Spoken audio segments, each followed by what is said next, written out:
welcome to the studio sessions. My name is Brooke, and every week we talk about the entertainment industry and the film industry and what's going on in it. And this week I actually want to do something a little bit different, still film and movie related, but I want to tell a little bit of the behind the scenes story on making my first ever film. My first ever documentary, Like a Butterfly, which is available to stream on our website. Link in the show notes if you want to check it out. So, I released my film Like a Butterfly, my first film I've ever made, in January of 2025 of this year. And a lot of it was footage I had from my YouTube channel. So I have had a YouTube channel for, I think, 11 years at this point. And a year or two in, maybe 2 years in, I started sharing about a genetic condition that I have called Turner syndrome. And I got a massive influx of messages from other girls and women that also have Turner syndrome. And that kind of grew this amazing community through my YouTube channel of women and girls that had Turner syndrome and parents of women and girls that had Turner syndrome.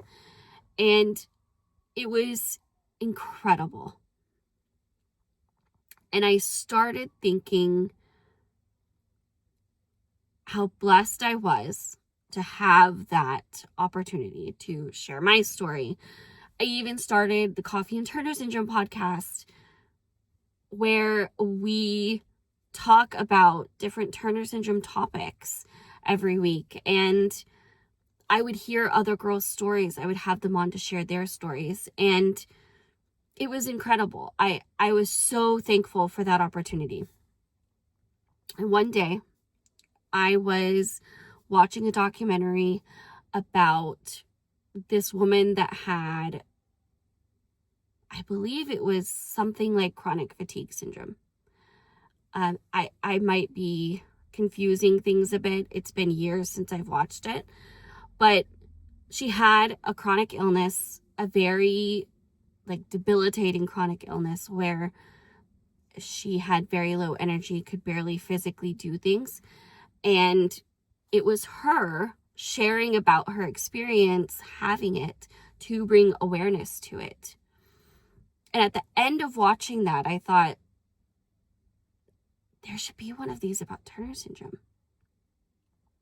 I thought somebody should make one about Turner syndrome. And then I thought, wait a second, I should make one about Turner syndrome. And so I started thinking of what that would even look like and kind of planning the whole idea in my head. And I got Like a Butterfly from Muhammad Ali's saying, where I think he says, quick like a butterfly, sting like a bee, or something to that effect. Like a butterfly is in there. I can't remember what the butterfly is. Quick like a butterfly or something like that. And so I thought it kind of gave homage to the strength that women and girls from Turner syndrome have, because we go through so much.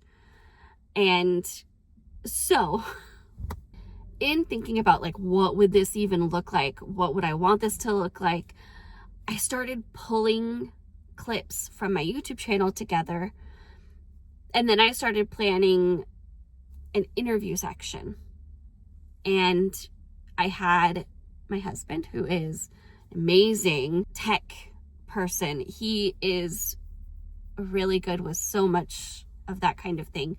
I had him help me set everything up, with the camera, with lighting, and help me get set up to film an interview of myself. I also was so blessed to be able to talk to the doctor that actually diagnosed me and get to speak with him and record that. And so all of those pieces are what I put together to make the film, along with sharing other girls' stories, sharing their experiences, and giving them that platform to be able to share their story and create awareness and really share that message.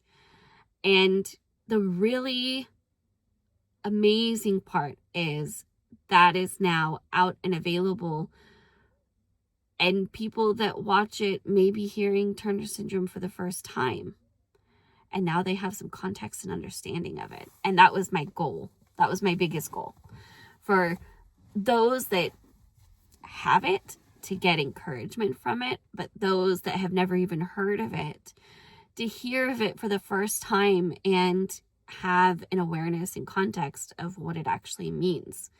You know, not just what the textbooks say that it is, but what actual experiences having it look like. Because everybody's is so unique and different. So the bulk of making this was editing. It was some really intense editing with the back footage, trying to find different pieces, trying to mold them all together. And I think part of what I learned from that is the importance of having all of the footage organized, because I did not have the footage organized very well. As I was making those videos on my channel, I wasn't thinking, oh, I'm going to need to use this for a documentary someday. I was just saving the clips, right? I was just saving the video files. And so now, thinking about like future projects, in a technical sense, that's probably one of the biggest things I have learned, is how important keeping the footage organized is when it comes to editing, when it comes to structuring, like so important. So that is one big thing I learned through this. It was many hours editing. There was so much footage to either go back and watch through to find what I was looking for, or try to find the best quality of, or seeing if I had raw video files of it instead of an edited version. And I really got an intense, even more intense kind of crash course in editing than I had before. I obviously had experience editing because I had done all my videos and podcasts and everything, but it was way more intense. It was the longest project I had ever done. And so it was such a learning experience in all of those little details of what structuring the narrative of it looked like, what narrowing down what I put in looks like, and weaving the bigger picture all into one so it's cohesive over the film. And I had never had that challenge before. I think the longest video I had ever done was maybe 40 minutes or something, where it was intense editing, not like, I don't know, a live stream of like an hour where I didn't edit it or anything. There was no other experience I had had with a project that long. And I also learned some of the fundamentals of like, what does getting permission and rights look like? Because if you are seen on screen, you need to have the form signed for rights. And so trying to think about all of that, I'd never had to think about that really before. And trademarking, and it's what made me create the LLC for the production company. So it being my first film, there was a lot of little detail learning experiences that I had never had before, that I was having to put into practice. Some of the things that logistically, like in my head, I knew, right? But I'd never had to actually do and navigate. I'd never made an LLC before. I had never gotten rights from somebody for a film before. Like, there was some music that was specifically written for the film that I had to get rights to use and navigate that. And so there was a lot of moving pieces that it was an amazing experience learning wise. And the film is very special to me. Part of what I also learned is how different of a feeling a documentary versus like a narrative film is, because a documentary is like actual real people, real events. A narrative film, you're crafting the story out of nothing, basically. You're creating the story itself. You're not showing the story, you're creating the story. And so it's just a different dynamic. And thinking about future projects, it really made me think of like, what do I want my next one to be? Because I knew I didn't want like a butterfly to be a one-off. Like, I knew I didn't want it to be just a, oh, I did it, it's done, that's all. I wanted to keep creating. I wanted to keep making more. And I think as I went through the process of making and releasing Like a Butterfly, I really started to kind of feel very pulled towards, I knew I wanted to do another project. And it was all about finding what that next project would be. Like, was that another documentary? Was that a narrative film? What kind of narrative film would it be? And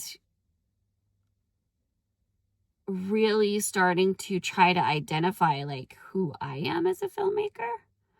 What do I want to make? What do I want long term out of the projects I make? And I can't say that I have one consistent overarching like specific single idea. I'm somebody that gets a lot of ideas. So I have like 1,000,001 different next project ideas I would like to do. I have 1,000,001 different ideas for a bunch of different projects I could like immediately start working on. I think part of what I'm learning is how the development and pre-production phase needs to go. That aspect of not just planning and prep, but like going through the process of thinking through what I actually want this to look like. What do I want all of this to come out as? What do I want the end result to be? And what aspects of this idea are really important to keep through that? What's my main purpose and focus? And for Like a Butterfly, the main focus was awareness. It was sharing the stories. And that's at the heart of all of the editing decisions I made, the structuring decisions I made. It was very important to me to have those other stories in there also and share those stories, because I wanted the variety of experiences to be there. And I think also part of that hope is it encourages others to share their stories. One of the beautiful things about storytelling is how powerful it is. It's extremely powerful. And I think I learned that when I started hearing other stories and how affected by them I was and how impactful they were. And that's why I thought it was important to include those. That's why I thought it was important to share other stories, to share my story. And I think just that kind of is why I'm so passionate about like movies. It's because of the storytelling, like the characters, the plot. All of those aspects are so just intriguing and really strong and impactful when they're done right. I think going through the process of making Like a Butterfly was so important to me because those were important stories. And I think to find my next project, whatever kind of project it was, whether it's a narrative film or another documentary, I would want it to be the same thing, the same situation where it was like, this feels like a really important story. Not just it has some elements I really like, but like the heart of the story is really important to me. And there's an understanding of the whole purpose of the story that comes out of that I think is really important. There's the passion for the story that comes out of that I think is really important to have if you're going to be the filmmaker telling that story. Understanding it, having that same heart is, I think, very important. I am somebody that gets very passionate about things, and so if I did not have that passion for it, I don't think it would be the same. So those are things that I'm thinking about and I'm looking at as like I'm thinking about what my next project might be and what I would want to do out of the 1,000,001 ideas I have. I think it's going to be really cool. So if you are a filmmaker as well, I would love to hear how you kind of have ideas, how you decide what you want your next project to be or what one to pursue, and what your experiences making films have been and what some of your biggest lessons learned have been. So I hope you enjoyed this. I know it's a little different. It's not specifically about the film industry, but it was my experience making Like a Butterfly, which I don't know if I've actually talked about that much. So I thought it'd be fun to share. And I hope it was fun for you to come along with me on that. Like I said, I will link Like a Butterfly if you want to go watch it. And I hope you enjoy it if you do. And I will talk to you guys next week. Bye! The Studio Sessions is a Butterfly Entertainment production. You can keep up with all of our podcasts, YouTube videos, films, and other projects on our Instagram page. We are at Butterfly Entertainment Group. Thanks for listening.